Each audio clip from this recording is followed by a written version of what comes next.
ভার্সনটাকে বলা হচ্ছে LTE যেমন WiMAX এর রিকোয়েস্ট আমরা পোর্ট দিচ্ছি তো আর পোর্ট অরিজিনাল স্ট্যান্ডার্ড যে ভার্সন আসছে তার আগে আর কিছু ভার্সন ছিল সেগুলোকে দেওয়া হচ্ছে পোর্ট দিয়ে যখন এটাকে স্ট্যান্ডার্ড একটা ভার্সনে নিয়ে আসা হলো তখন তার নাম হলো LTE long term evolution long term evolution এটাকে শর্টলি বলা হয় LTE long term তো LTE অ্যাকচুয়ালি 3G পরের ভার্সন এবং LTE কারা তৈরি করেছে কোন কোম্পানি তৈরি করেছে বা এটা একটা কনসোর্টিয়াম দ্যাট মিন্স অনেকগুলো কোম্পানির একটা যৌথ third generation partnership project 3GPP বলে এই 3GPP হচ্ছে মূল যারা অনেকগুলো কোম্পানি ইউরোপ তারপরে আরো অনেক অনেক এরিয়া যে সমস্ত কোম্পানিগুলো মোবাইল এগুলো ইয়ে করে তাদের একটা যেমন 2G থেকে শুরু করে 2G 3G আসছে যে GSM এবং আরো company global system mobile company project হিসেবে নিয়ে পার্টনারশিপ প্রজেক্ট এটাকে বলে 3GPP সো 3GPP হচ্ছে মূল সেই কোম্পানি যে কোম্পানিগুলো পরবর্তীতে 4G হিসাবে এই LTE কে স্ট্যান্ডার্ডাইজ করে দ্যাট মিন্স সারা বিশ্বে এখন 4G হচ্ছে LTE নামে পরিচিত হবে লেখা আছে LTE মোবাইল 3G পরের যেটা ভার্সন সেটা হচ্ছে LTE সো LTE এর যে সঙ্গে ইনক্লুশনটা হয়েছে 2021 হয়েছে WCDMA বা CDMA 2000 তারপরে XSDPA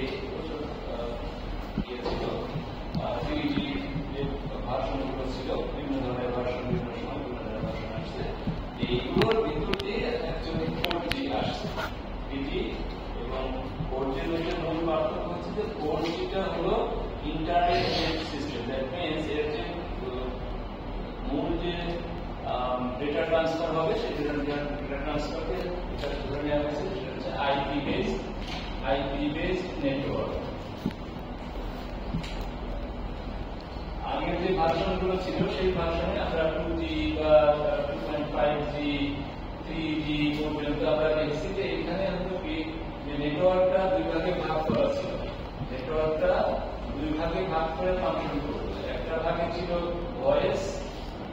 ভয়েস আর একটা ভাগে ছিল ডেটা দ্যাট মিন্স যখন ডেটা ট্রান্সফার করা হতো ডেটা ট্রান্সফারের জন্য নেটওয়ার্কটাই ছিল আলাদা নেটওয়ার্ক তৈরি করা হতো ডেটা ট্রান্সফারের জন্য আর ভয়েস যেটা আমরা টেলিফোনের জন্য আলাদা নেটওয়ার্ক তৈরি দ্যাট মিন্স দুইটা নেটওয়ার্ক পাশাপাশি আলাদা আর একটা ডেটার তৈরি আমরা ইন্টারনেট ব্যবহার করছি ডেটা নেটওয়ার্ক আমাদের এবং সেই নেটওয়ার্ক থেকে আমাদের ডেটা সার্ভিস আর যখন আমরা মোবাইলে কথা বলতে চাই তখন হচ্ছে ভয়েস নেটওয়ার্কটা দিয়ে আমরা কথা বলি সো ভয়েস নেটওয়ার্ক একটা আলাদা নেটওয়ার্ক আবার ডেটা নেটওয়ার্ক এটা আলাদা নেটওয়ার্ক 4G-তে যেটা হলো 4G-র ক্ষেত্রে যেটা হলো যে এখানে একটাই নেটওয়ার্ক এখানে ভয়েস এবং ডেটা এর জন্য ওয়ান নেটওয়ার্ক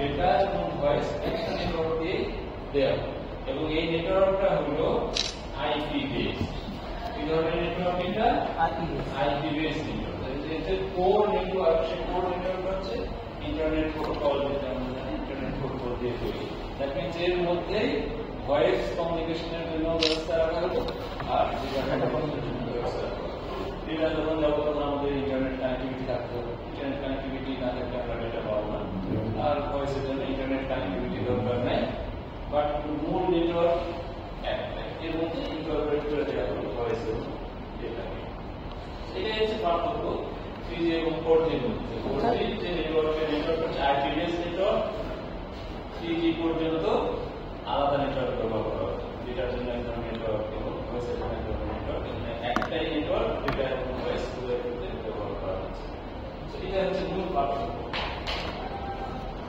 স্যার যদি আইপি বেসড হয় স্যার, কিন্তু এখনো দেখা যায় যে আগে যখন আপনি যে বলেছেন ভয়েস এবং ডাটা নেটওয়ার্ক যদি আলাদা যখন ছিল, তখন স্যার কল আসলে আমরা নেটের কাজ করতেছি বা কথা বলতেছি নেটে, তখন হচ্ছে মোবাইল কল আসলে নেট বন্ধ হয়ে যেত। এখনো কিন্তু এটা হয়, এখন কিন্তু ওরকম মানে যদি এটা আইপি বেস হয় তখন এটা বন্ধ হওয়ার কথা। আইপি বেস বাট এটাকে ভয়েস যখন আসে, ভয়েস আসার জন্য কি করে একটা ডেটা একটা নির্দিষ্ট পরিমাণ ডেটা সাপ্লাই দিতে হবে, যেটা কখনোই চেঞ্জ হবে না, টেক্সট ডেটা সাপ্লাই দিতে হবে। আর ভয়েস সরি ডেটার জন্য যেটা হয় সেটা হচ্ছে নির্দিষ্ট ডেটা স্পিড তখন নির্দিষ্ট থাকে না, এয়ারপোর্ট ডেটা স্পিড দেওয়া হয়েছে। মূল পার্থক্য জায়গাটা আছে, সেই কারণে যখন আমাদের কল আসে তখন সাসপেন্ড হয়ে যায়, কেটে যায় না, লাইন কিন্তু কেটে যায় না, মানে সাসপেন্ড হয়ে যায়, ডাটা কাজ করে না। এটা হবে কারণ হচ্ছে যে ডেটা তো আসছে একই লাইনে, একই নেটওয়ার্ক দিয়ে কাজ করা হচ্ছে, তাহলে একই নেটওয়ার্ক ডুয়াল রোল প্লে করতে পারবে না। যখন এটা প্লে করবে মানে যে কোনো একটা কাজ করবে ওই নেটওয়ার্কে একটা সাসপেন্ডেড থাকবে, ওটা শেষ হয়ে গেলে তখন আবার কাজ শুরু হবে। মানে জিপি যেটা হয় বা যে কোনো নেটওয়ার্কের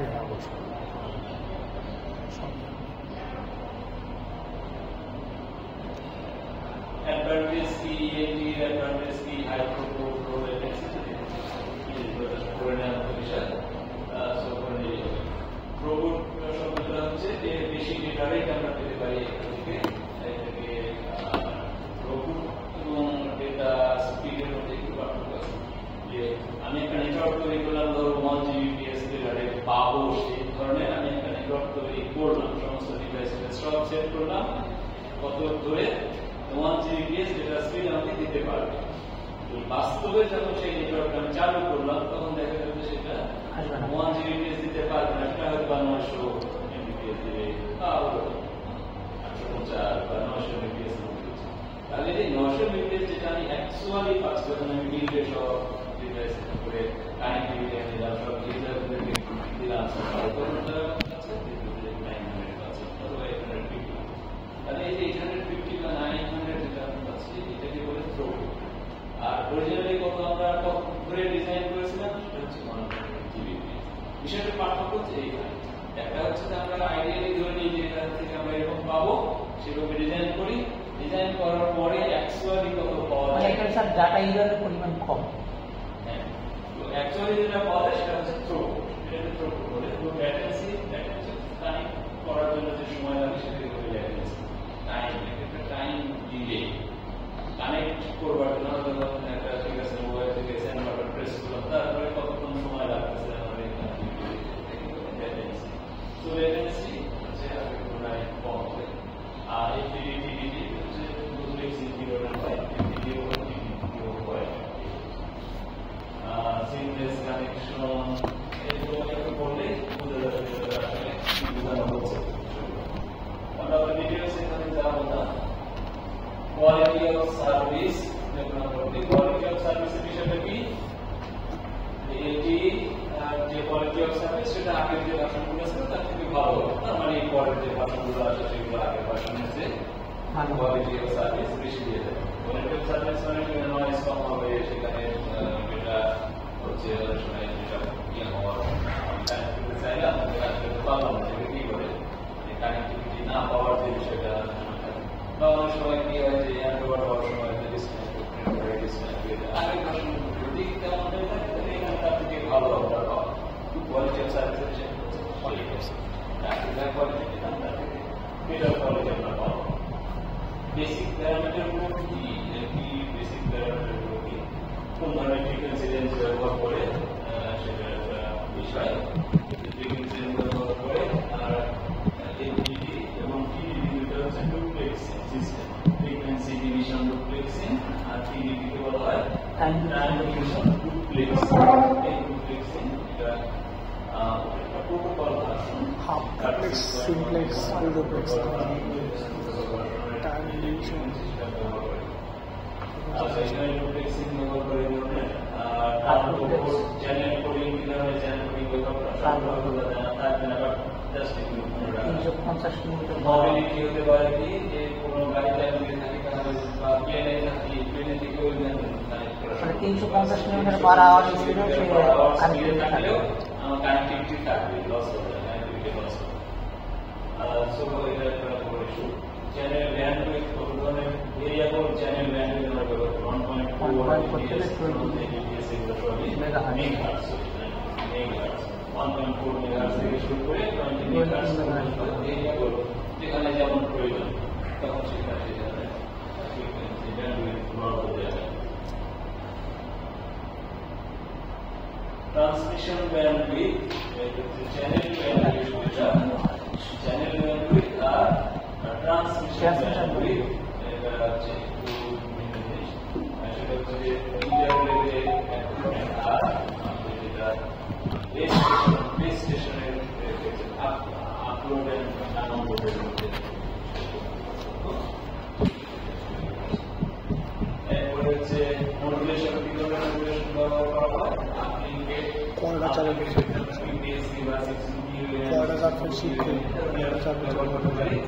যখন যেটা প্রয়োজন, সবসময় এখন মডার্ন যে ডিভাইসগুলো আসতেছে, ডিভাইস আসছে সবগুলো হচ্ছে ভেরিয়েবল, এটাকে বলা হয় স্মার্ট মডুলেশন টেকনিক ব্যবহার করে।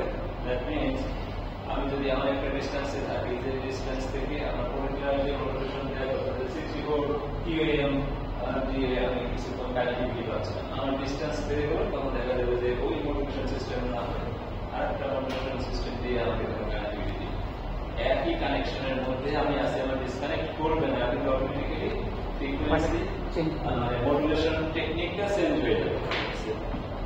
সামান্যই একটা সময়ের জন্য সেটা বন্ধ হবে, ওটা আমরা বুঝতে পারবো। আমাদের বোঝার আগে মডুলেশন টেকনিকটা চেঞ্জ করে নতুন মডুলেশন টেকনিক দিয়ে আমাকে যত এই নাম্বারগুলো যত কমবে তত বোঝা যাবে যে ডেটা স্পিড কমতে থাকবে। 64 QPS কে যত বেশি ডেটা রেট দিতে পারে, 16 QPS কে তার থেকে কম ডেটা রেট দিতে পারে, 8 PS কে তার থেকে আরো কম, 4 PS কে আরো কম। যত বেশি মডুলেশন হবে, মডুলেশন রেট কিন্তু বাড়ানো মানে হচ্ছে মডুলেশন রেট বাড়ানো। মডুলেশন রেট যত বাড়বে তত ডেটা রেট বাড়বে। মডুলেশন কিন্তু আবার এটা হচ্ছে ডিস্টেন্সের সাথে ইনভার্সলি প্রপোর্শনাল। ডিস্টেন্স যত বাড়বে মডুলেশন রেট কমাতে হবে, না হলে কানেক্টিভিটি পাওয়া যায় না। এগুলো একটু মাথায় নেয়া জিনিসগুলো থেকে হবে। Multiple access scheme, multiple access বলতে আমরা কি বুঝি? একসাথে একই ফ্রিকোয়েন্সি ব্যান্ড দিয়ে অনেকগুলো ইউজারকে কানেক্টিভিটি দেওয়া, মাল্টিপল অ্যাক্সেস টেকনিক। এটা হচ্ছে ফ্রিকোয়েন্সি, একটা হচ্ছে মডুলেশন টেকনিক। মডুলেশন মানে আমি যেটা কিভাবে মডুলেট করবো ফ্রিকোয়েন্সি, ফ্রিকোয়েন্সিটা মডুলেট হবে কিভাবে, সেটা হচ্ছে মডুলেশন। আর মাল্টিপল অ্যাক্সেস টেকনিক এটা হচ্ছে অনেকটা মতোই মডুলেশন টেকনিকের মধ্যে পার্থক্য আছে। এখানে মাল্টিপল ইউজারকে একই চ্যানেলে অ্যাক্সেস দেয়া, একটাই চ্যানেলে তার মধ্যে মাল্টিপল ইউজারকে অ্যাক্সেস দেয়া, এই টেকনিকটাকে বলা হয় মাল্টিপল অ্যাক্সেস। সেটা কিভাবে করা হবে? যেমন আর্কিটেক্টের জন্য করা হবে single channel FDMA, single PDR FDMA বলে। আর ওই FDMA টেকনিক, এটা হচ্ছে মাল্টি অ্যান্টেনা টেকনোলজি। আমরা যে ধরনের টেকনোলজি ব্যবহার করি বলা হয় মাইমো টেকনোলজি বলা হয়। That means multiple input, multiple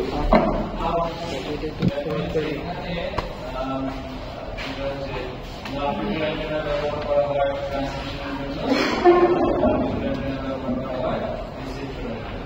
যেটা একটা ট্রান্সমিটার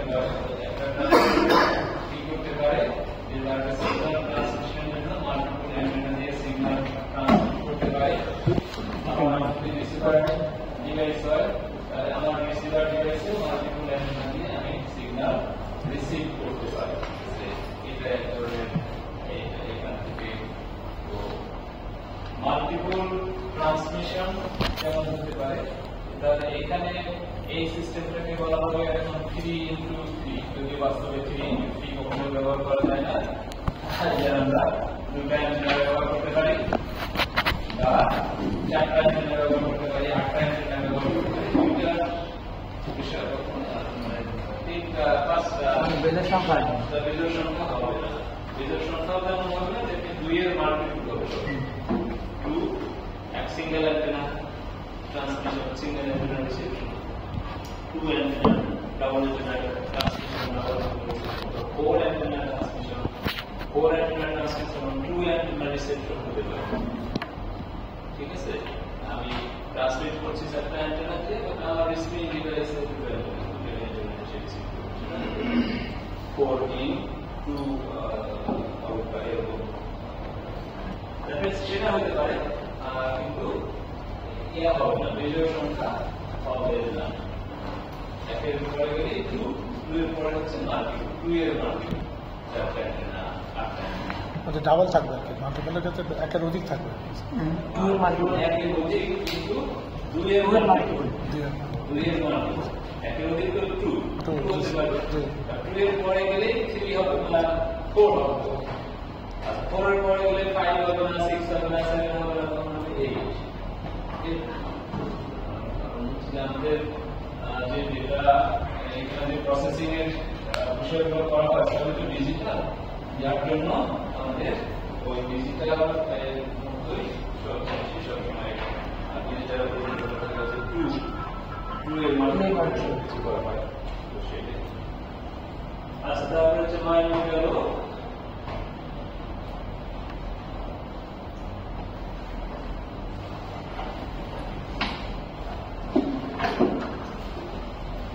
কভারেজ। আজকে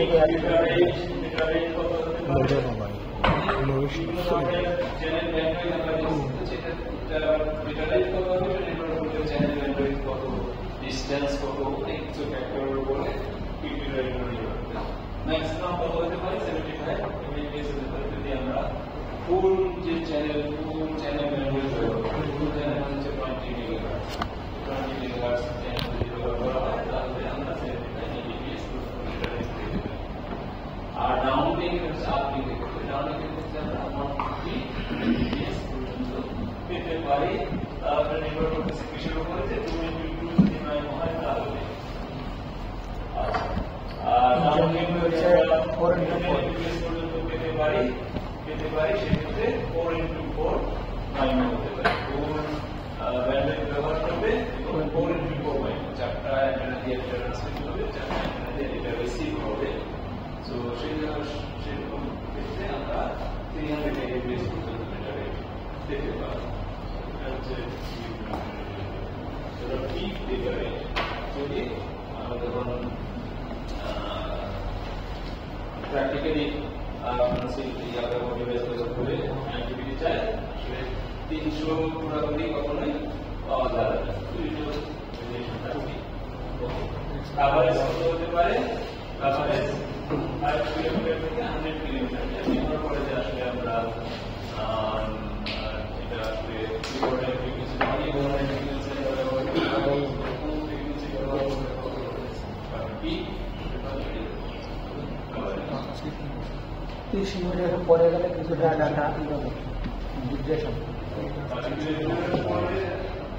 ভালো কাভারেজ পাওয়া যায় না, সেটাই হচ্ছে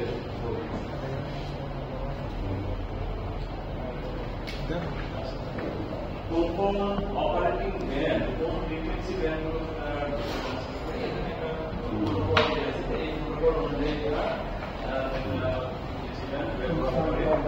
এখানে